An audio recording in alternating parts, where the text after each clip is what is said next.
Menace of the silent call. You answer your phone and there's no one there.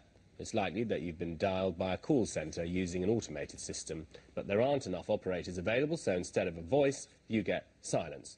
Ofcom made a big policy announcement on Monday, but some campaigners say it's being too lenient in actual fact. Gillian is with us. Just a reminder of all of this, how many of us get these calls and what actually are they?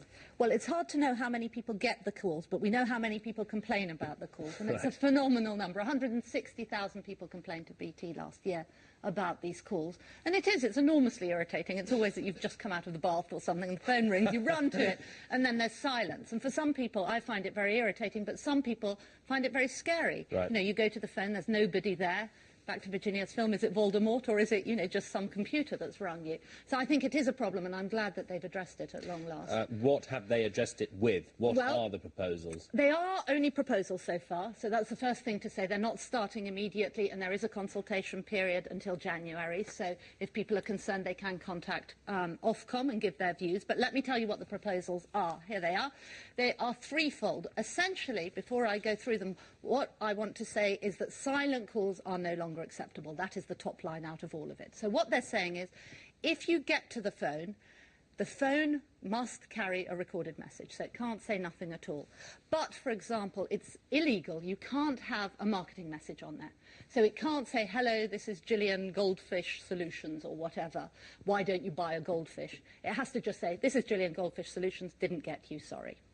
So if you get any more than that, do complain. The next thing is you have to have, in the same spirit, calling line identification. This is the 1471. So if you miss the call, you can dial, you can find out who on earth was hassling you.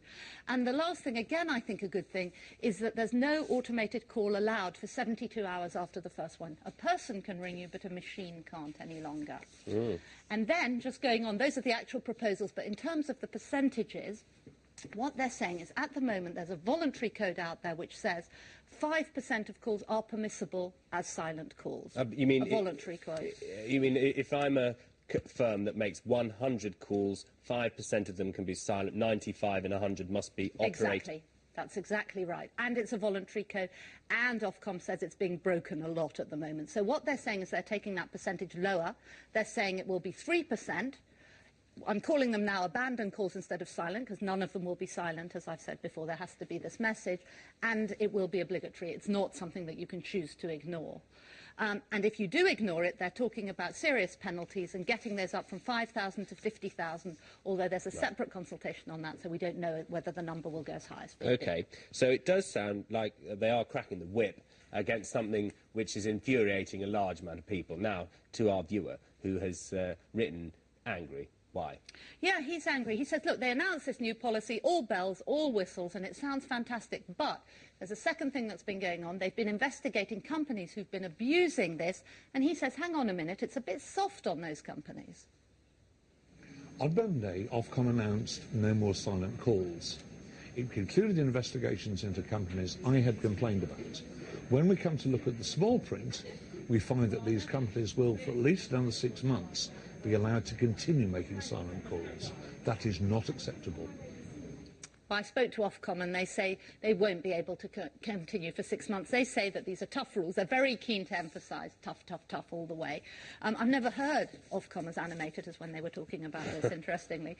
They said they looked at 7 companies. Out of those, 4 companies now are going to have to report to Ofcom every single month on how many calls they abandoned, and that will carry on for 6 months. But if the new rules come in from January, then they will have to adhere to those new rules from January onwards, which is only a couple of months away after all. It's interesting to note that David Hickson has done something of a one-man campaign on this, isn't it? So it's almost a story in itself for us. Yeah, did you hear him saying, I said those companies to them, I told them to investigate? Again, they're very adamant, no, he didn't. He may have been one of very many number of people, but we do these things off our own back. There's clearly a bit of a spat going on there. All right, bit of a spat. What's the timing on it all? You said the consultation ends in January. When might these come in, regardless of whether we argue about whether they're any good or not? When will they come in? Well, probably as soon as possible. They were saying after that. They have to sit through all the consultation, but what they're expecting is that it will get a big tick, and it will all happen from the new year onwards.